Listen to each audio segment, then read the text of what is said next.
నమస్కారం. ప్రతిధ్వని కార్యక్రమానికి స్వాగతం. ప్రేక్షకులకు విజయదశమి పర్వదిన శుభాకాంక్షలు. సర్వం శక్తిమయం జగత్ అన్నారు. ఈ సృష్టిని నడిపించేది చైతన్యభరితమైన జాగృతపూరితమైన శక్తి. ఆ శక్తితత్వాన్ని పలు రీతులలో వివిధ ఆకృతులతో శరన్నవరాత్రుల్లో ఆరాధిస్తారు.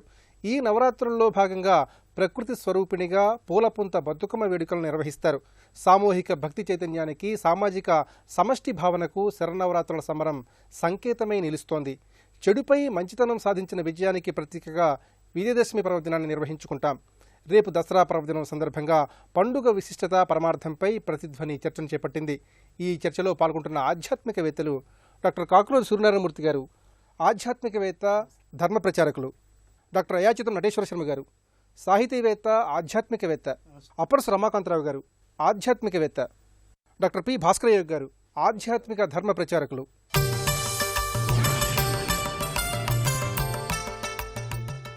సూర్యనారాయణమూర్తి గారు, శరదృతువులో దేవీ ఆరాధన చేపట్టడానికి ప్రధాన కారణాలేంటి?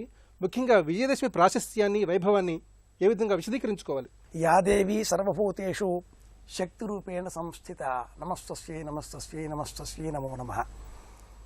సప్తశతిలో ఉండేటటువంటి 21 రూపాల వర్ణనను మనం గమనిస్తే ఈ విజయదశమిని ఆశ్వీజ మాసంలోనే శుక్లపక్షంలోనే ఎందుకు అర్చన చేయాలి, ఈ దసరా రోజులలో నవరాత్రులలో ఎందుకు ఆరాధన చేయాలి, ప్రమాణాలు ఏమిటి అనే విషయాలన్నీ మనకు విశదీకృతమవుతాయి. అన్నింటికీ మూలం వేదమే అనుకుంటే అక్షదుఃఖోత్థితస్యైవ విప్రసన్నే కనీనికే అని వేదం ప్రారంభమై ఈ వేదంలో ఉండే వర్ణన ఆ తర్వాతగా అమ్మవారిని వర్ణిస్తుంది. తామగ్నివర్ణాం తపసాజ్వలంతీం అని. వర్ష ఋతువు తర్వాత శరత్కాల ఆరంభ సమయంలో వర్షములు తగ్గిపోయి సస్యం ప్రారంభమయ్యేటటువంటి శుభతరుణం ఇది. ఈ సందర్భంగా మనలో ఉండేటటువంటి శక్తి తగ్గే అవకాశాలు ఏర్పడతాయి. పగటి కాలం తక్కువ, రాత్రికాలం ఎక్కువ మారేటటువంటి ఋతువు శరద్ ఋతువు. కనుక ఋతు సంబంధంగా వచ్చేటటువంటి మార్పులకు అనుగుణంగా వేదం కానీ, పురాణాలు కానీ, ఇతిహాసాలు కానీ అన్నీ కూడా ఈ ఋతువులో, ఈ కాలంలో, ఆశ్వీజ మాసంలో ప్రతిపద మొదలుగా దశమి వరకే ఇలా అర్చించాలి అని చెబుతాయి. ఇందులో చిట్ట చివరిగా వేదమే ప్రమాణం అని చెప్పుకుంటూ ఉంటాం. మనం ఈ దశమి నాడు మనం జమ్మి చెట్టును ఆరాధన చేస్తున్నాం. ఈ జమ్మి చెట్టు ఉద్భవించినటువంటి రోజు విజయదశమి అని మన వేదం చెప్తుంది. అలాగే ఈ రోజున అపరాజిత, పాడ్యమి నుంచి నవమి వరకు మనము వివిధ రూపాలలో అమ్మవారిని ఆరాధన చేస్తున్నాం. మనలో ఉండేటటువంటి శక్తి నిద్రాణమైపోకుండా ఉండే నిమిత్తమై ప్రతిరోజు కూడా అమ్మవారిని వివిధ రూపాలతో, అవి సప్తశతి అలంకారాలు కావచ్చు, లేదా ఆయా ఆలయాలలో ఉండేటటువంటి అనుబంధిత నియమాలకు అనుగుణంగా వచ్చిన అలంకారాలు కావచ్చు, లేదా బ్రహ్మాండ పురాణంలో ఉండేటటువంటి దేవీ మహాత్మ్యంలో ఉండే నియమాలకు అనుగుణంగా కావచ్చు, అలంకరింపజేసి శక్తివంతులం అవ్వడానికై నిర్దిష్టపడేటటువంటి ముహూర్తం, విజయం పొందేటటువంటి కాలం ఈ విజయదశమి.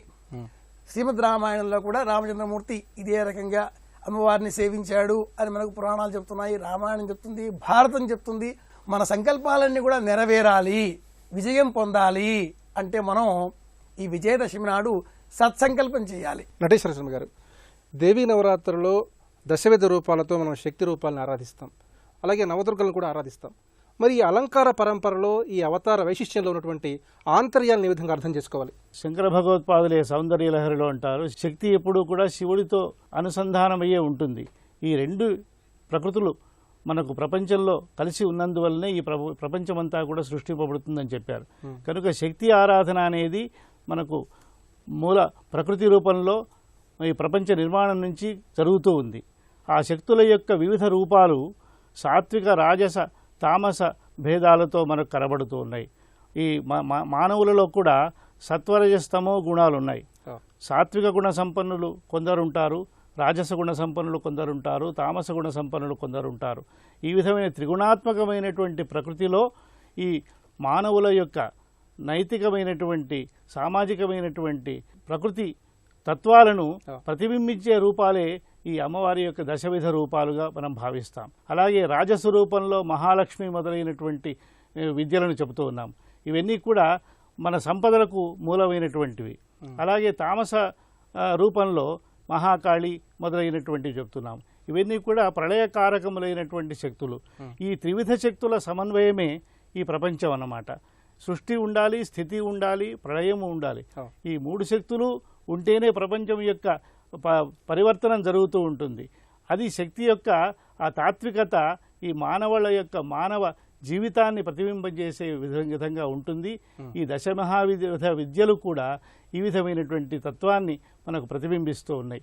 బాల యౌవన వృద్ధ దశలను మనం మానవాళి ఏ విధంగానైతే అనుభవిస్తూ ఉన్నదో ఆ అనుభవిస్తున్న రూపాలకు ప్రతిరూపాలుగా మానవులు ఆరాధించేటటువంటి తత్వాలే ఈ విద్యలు అని మనం పరమార్థంగా గ్రహించాలి. రమకాంతరావు గారు, సనాతన ధర్మంలో ఆర్ష సంస్కృతిలో శక్తి ఆరాధనకు ఉన్నటువంటి ప్రాధాన్యతను ఏ విధంగా పరిశీలించాలి? అసలు ఆశ్రయం అంటేనే ప్రకృతి అనే అర్థం కూడా ఉంది కదా.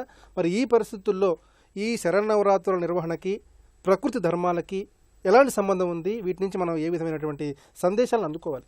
ఆశ్వీజం అంటే ప్రకృతికి సంబంధించింది. వర్ష ఋతువు చివరి దశలో ఆశ్వీజ మాసం వస్తుంది.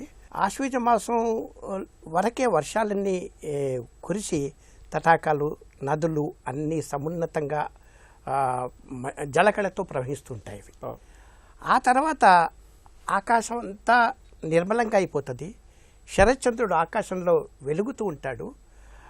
పంటలు కూడా చేతికొచ్చే సమయం ఉండేది. మనిషి తన పడిన కష్టాన్నంతా కూడా అనుభవించే దశ ఇది.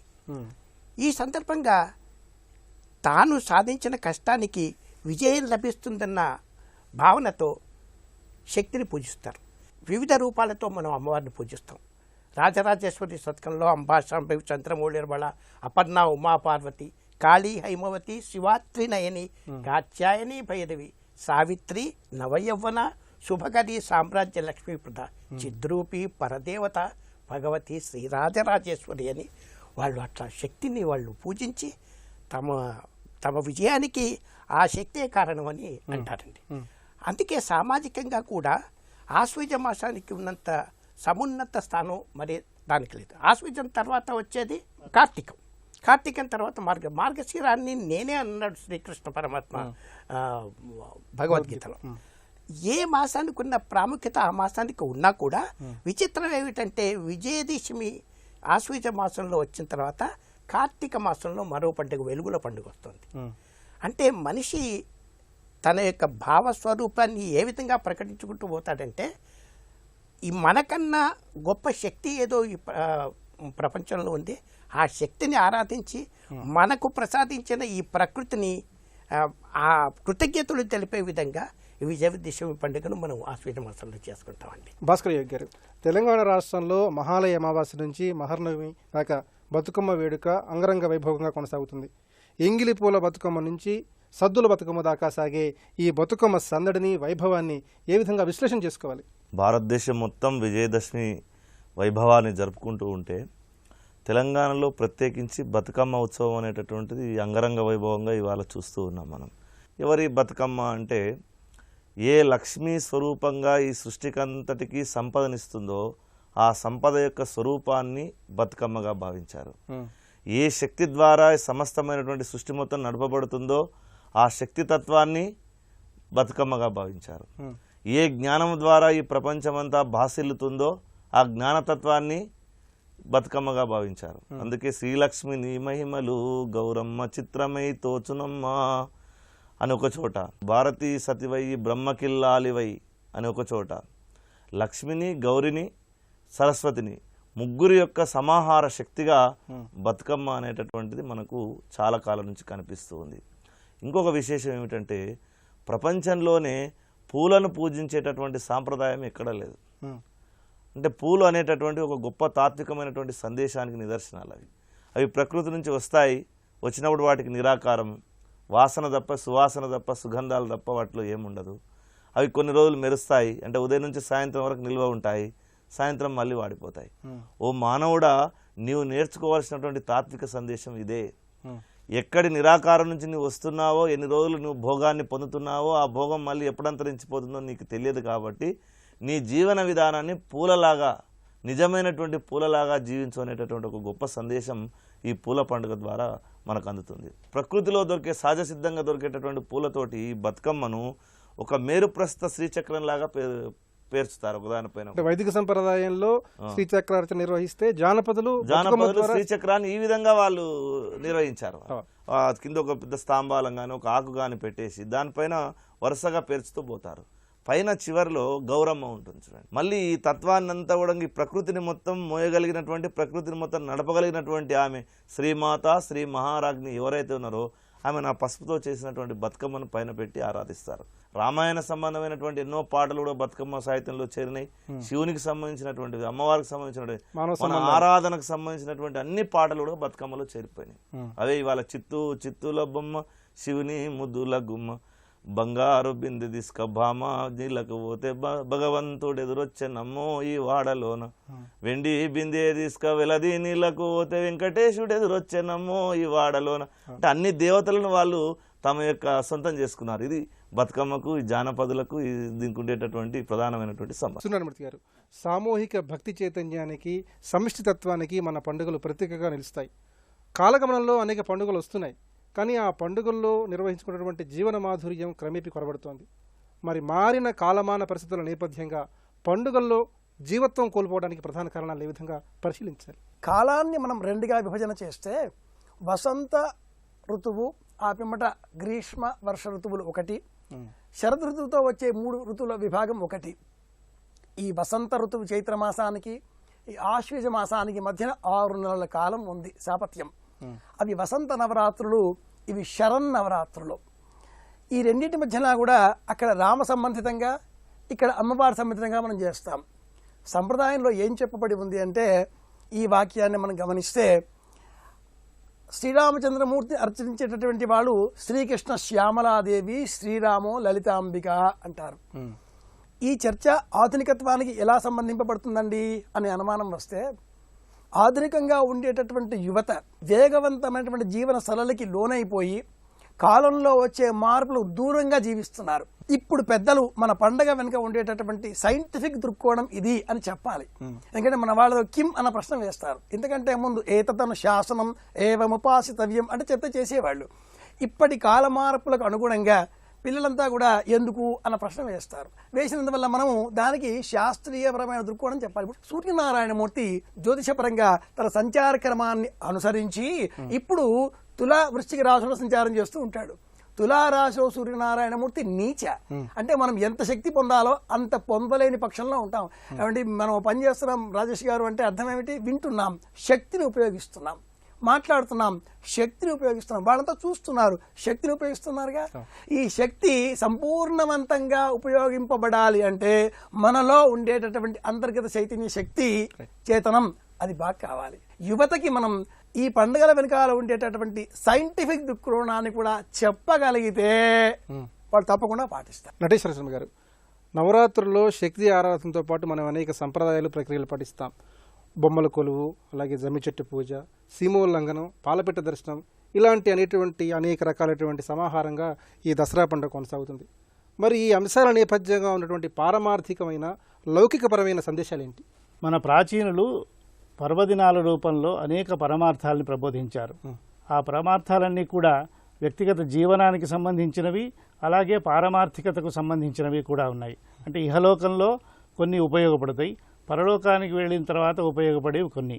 ఇలా ఒక సమన్వయమైనటువంటి జీవన మార్గానికి సంబంధించినటువంటి వాటిని మన పర్వ రూపంలో చెప్పారు. మనకు మన సంప్రదాయాల రూపంలో బొమ్మల కొలువు అన్నారు. బొమ్మల కొలువు అనేసరికి బొమ్మల కొలువు రూపంలో మనం వివిధ దేవతలను కానీ లేదా మానవుల యొక్క జీవన సరళిని కానీ వివిధ ఆకృతుల రూపంలో జంతుజాలాన్ని కానీ చూస్తున్నాం. అందులో ఏమిటంటే మన జీవన కేళిని ఏ విధంగా అర్థం చేసుకోవాలి, దీనిలో ఉండే పరమార్థత ఏమిటి, దీని వెనుక ఉన్నటువంటి సృష్టి స్థితి లయముల యొక్క సమన్వయం ఎలా ఉంది అని తెలుసుకోవడానికి ఉపయోగపడేవి బొమ్మల కొలువులు.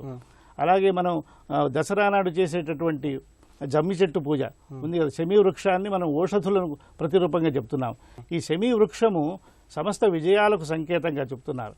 విజయానికి ఆకారమైనటువంటి ఆయుధాలను మనం నిక్షిప్తం చేసేటటువంటి వృక్షంగా మహాభారతంలో చెప్తున్నాం. మనం ఈ శమీ వృక్షాన్ని ఎప్పుడైతే దర్శిస్తామో ఆ శమీ వృక్షం యొక్క ఔషధీ గుణాల వల్ల మనలో ఉత్తేజం కలిగి ఆ శౌర్యం అనేది మనలో వస్తుంది కనుక అది విజయానికి మూలమవుతుంది.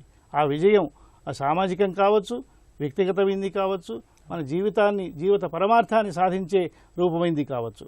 కనుక దర్శన మాత్రం చేతనే శమీ వృక్షము ఇన్ని ఫలితాలను కలిగిస్తూ ఉంటే ఇక దానికి వెళ్ళి పూజలు చేయటము, ఆ చెట్టును ఆ ఆకులను తీసుకొని మనం ఆశీస్సులుగా తీసుకోవడం వల్ల ఇంకెంత గొప్ప బంగారం పేరిట ఒకరొకరు ఇచ్చిపుచ్చుకొని పెద్ద ఆశీర్వాదాలు పొందుతారు. జమ్మి కొట్టడం అంటుంటారు. శమీ శమయతే పాపం, శమీ శత్రు వినాశిని, రామస్య అర్జునస్య ధనుర్ధాత్రి, రామస్య ప్రియవాదిని అని చెప్తున్నారు. ఇవన్నీ కూడా మన సంప్రదాయం అందిస్తున్నటువంటి ఒక అమృతమైనటువంటి రహస్యాలన్నీ.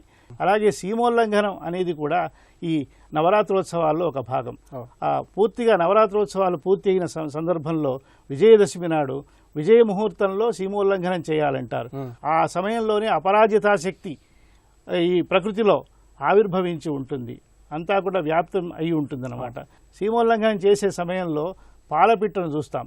శమంతక పక్షి కదా, అది చాలా శుభప్రదమైన పక్షి. దర్శనం పాప వినాశనం అంటారు.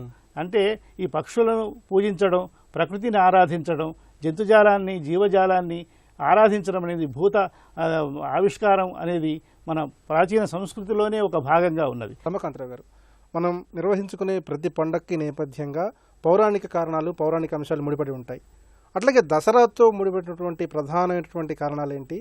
ఈ పండుగ అందించే సామాజిక ఆత్మీయ సందేశం ఏమిటి? దసరా పండుగలోనే సామాజిక అంశాలు చాలా ఉన్నాయండి. పూర్వం ఎట్లా ఉండేదంటే దసరా రోజు మతాలకు భిన్నంగా, కుల మతాలకు భిన్నంగా కూడా అందరూ ఏకమై ఈ పండుగను నిర్వహించుకునేవాళ్ళు. జమ్మి చెట్టును బంగారంగా భావించి, ఎందుకంటే దాంట్లో ఔషధ లక్షణాలు ఉన్నాయి, బంగారంగా భావించి ఇచ్చిపుచ్చుకునే లక్షణం అన్నమాట. మీకేదో ఇస్తున్నాను, మీరు నాకు ఇవ్వండి, భిన్నత్వంలో ఏకత్వం అన్నమాట. ఈ సాంప్రదాయము పూర్వకాలానికి అనుగుణంగానే వస్తున్న ఆచారం అన్నమాట. విజయము అనేది మనిషి జీవితాన్ని చాలా చైతన్యం చేస్తుందండి. విజయం లేకపోతే అంటే ఈ విజయాలలో ఎన్ని అపజయాలు ఉంటాయి, అపజయాలన్నీ కూడా విజయానికి స్ఫూర్తులే. ఈ విజయాలన్నీ తీసుకొని మేము విజయదేశం వల్ల విజయం కలిగింది కనుక ఈరోజు విజయాన్ని మనం పండుగలాగా చేసుకుంటున్నామని ఈ విజయం దేశం చేసుకోవడం ఆచారంగా వస్తుందండి. ఆధునిక కాలంలో అలవాటింది. ఇలా ఎందుకు చేయాలి, ఇలా చేయటం వల్ల లాభం ఏమిటి? ప్రశ్నోపనిషత్తులో ఇదే ఉంది. అడగడం చాలా మంచిదండి. అడిగి తెలుసుకోవాలన్నది మన ఉపనిషత్తులు చెబుతున్నాయి. ఇది ఎందుకు చేయాలంటే ఆయుషితం గారు చెప్పినట్టు ప్రతి దానికి ఒక సైంటిఫిక్ రీజన్ ఉంటుంది. ప్రతి పండుగ నేపథ్యంలో వైజ్ఞానిక కారణాలతో ఈ పర్వదినాలు ముడిపడి ఉన్నాయండి. అందుకొరకి సామాజికమైన ఇంకా ఆధ్యాత్మికమైన కూడా మన భారతదేశంలో చేసుకునే ఈ కార్యక్రమాలన్నీ కూడా ఈ రకంగా చేసుకోవటం వల్లనే మన నాగరికత పరిడవిల్లి ఈ స్థాయిలో మనం ప్రపంచంలో ఒక గౌరవ స్థానాన్ని సంపాదించుకున్నాం. భాస్కర్ గారు, ప్రధానంగా చెడుపై మంచి సాధించిన దానికి ప్రత్యేకంగా మనం విజయదశమిని జరుపుకుంటున్నాం. ఎన్ని అవరాధాలు ఎదురైనప్పటికీ కూడా చివరికి అంతిమంగా మంచితనమే గెలుస్తుందనే సందేశాన్ని ఈ విజయదశమి మనకు అందిస్తుంది. మరి ఇలాంటి విజయదశమి పర్వదిన నేపథ్యంగా నేటి యువతరం ఎలాంటి వ్యక్తిత్వ సూత్రాలని ప్రధానంగా అవగతం చేసుకోవాలి? రాముడు లక్ష్మణునితో అంటాడు, ఇది బురద ఎండిపోయినటువంటి కాలం, దుమ్ము రేగుతా ఉంది, ఈ కాలంలో మనం విజయయాత్రకు బయలుదేరాలి అని ఈ ఆశ్వయుజ మాసానికి ముందు అనుకుంటాడు. ఎందుకు బయలుదేరుతున్నాడు రాముడు అంటే, సీతను ఏ దుర్మార్గుడైతే రావణాసురుడు ఆసురీ శక్తులతోటి కూడి సీతను అపహరించాడో అట్లాంటి ఆసురీ శక్తులను అణిచివేయడానికి రాముడు బయలుదేరుతున్నాడు. బయలుదేరడమే కాదు, రావణాసురుడు తన 10 తలలు తన యొక్క వరం చేత ఎన్నిసార్లు ఈయన బాణంతో కొట్టినా కానీ మళ్ళీ వాడు పునర్జీవిస్తూ ఉన్నాడు. జీవిస్తూ ఉంటే అప్పుడు ఆయన మహామాయను ప్రార్థిస్తే, అమ్మవారిని ప్రార్థిస్తే ఆ మహామాయ ఈయనకు ఒక అద్భుతమైనటువంటి శక్తినిచ్చి ఆ రావణాసురుని పైన విజయాన్ని కలిగించేటటువంటి శక్తినిచ్చినట్టుగా మనకు రామాయణానికి విజయదశమికి ఉన్నటువంటి సంబంధం కాళికాపురాణం ప్రస్తావించింది. కాబట్టి యువత నేర్చుకోవాల్సింది ఏమిటంటే, స్త్రీల పట్ల అమర్యాదగా ప్రవర్తించడం అనేటటువంటిది తప్పు అనేటటువంటిది మనకు రామరామాయణ రావణ యుద్ధం ద్వారా మనకు తెలిసినటువంటి ఒక సందేశం. స్త్రీలు ఎక్కడ గౌరవింపబడతారో, ఎక్కడ పూజింపబడతారో అక్కడ దేవతలు నాట్యం చేస్తారని మనకు శాస్త్రవచనం. మరి ఇవాళ దేశంలో జరుగుతున్నటువంటి అత్యాచారాలు కావచ్చు, యాసిడ్ దాడులు కావచ్చు, అనేక రకమైనటువంటి స్త్రీలపైన బలాత్కారాలు కావచ్చు, వీటన్నిటిని చూసినప్పుడు ఒకసారి మన హృదయం దవిస్తుంది. వాళ్ళందరికీ మనం ఇవ్వాల్సినటువంటి సందేశం ఏమిటి పండుగ ద్వారా అంటే, ఏ అమ్మవారు తన యొక్క శక్తిని కూడగట్టుకొని తన యొక్క బలపరాక్రమాలను ప్రదర్శించి రాక్షసులపైన ఆసురీ శక్తులపైన విజయం సాధించిందో, స్త్రీమూర్తులారా మీరు కూడా మీ యొక్క శక్తి చేత ఈ ఆసురీ శక్తులను మీరు అణచివేయండి అనేటటువంటి ఒక సందేశాన్ని మనం ఇవ్వాలి. అంతేకాదు ఇవాళ సీమోల్లంఘన అనేటటువంటిది మనకు దసరాలో ప్రత్యేకంగా కనిపిస్తుంది. మొన్ననే మనం చూసాం సర్జికల్ స్ట్రైక్స్ అని చెప్పేసి. మన దేశం నుంచి దసరాకు ముందే మనం సర్జికల్ స్ట్రైక్ చేసుకున్నాం. అంటే ఎప్పుడైతే తీవ్రవాదము, ఉగ్రవాదము, ఉగ్ర మనస్తత్వం ఎప్పుడైతే సమాజాన్ని పీడిస్తుంటాయో మీరంతా కూడా మన దేశం పట్ల, ఈ దేశం పట్ల ఉండేటటువంటి ఒక సాంస్కృతిక భావన పట్ల మీరు విధేయులై ఉండి ఈ దేశ రక్షణ కోసం, ఈ తల్లి యొక్క రక్షణ కోసం మీరు ఎప్పుడు పాటుపడుతూ ఉండాలనేటువంటి సీమోల్లంఘన మనకి ఇచ్చేటటువంటిది. ఈ పండుగలో ఉండేటటువంటి జ్ఞానపరమైనటువంటి, ఆధ్యాత్మిక, తాత్విక, సామాజికమైనటువంటి, ఖగోళపరమైనటువంటి సందేశం మనకు చక్కగా అందుతుంది. దాన్ని ఇవాళ యువత అర్థం చేసుకున్నట్టయితే మన దేశం ఇంకా ముందుకు పోతాం. ఈ పండుగల్ని మరింత ఉత్సాహంగా, ఆనందంతో మనం జరుపుకుంటాం. శరన్నవరాత్రుల శోభతో సర్వత్రా ఉత్సాహభరిత, ఉల్లాసపూరిత వాతావరణం నెలకొంది. దసరా సౌందర్యం వెల్లివిరుస్తోంది. పండుగ అంటేనే కలిసిమెలిసి జీవించడం, ఆత్మీయతల్ని పంచుకోవటం, మానవీయ విలువల్ని పెంచుకోవటం. ఆ పరమార్థాన్ని అర్థం చేసుకొని మన జీవన సరళిని తీర్చిదిద్దుకున్నప్పుడే పండుగల ముఖ్యోద్దేశం నెరవేరుతుందని ఆధ్యాత్మికవేత్తలు అభిప్రాయపడుతున్నారు. ఇది నేటి ప్రతిధ్వని. విజయదశమి శుభాకాంక్షలతో నమస్కారం.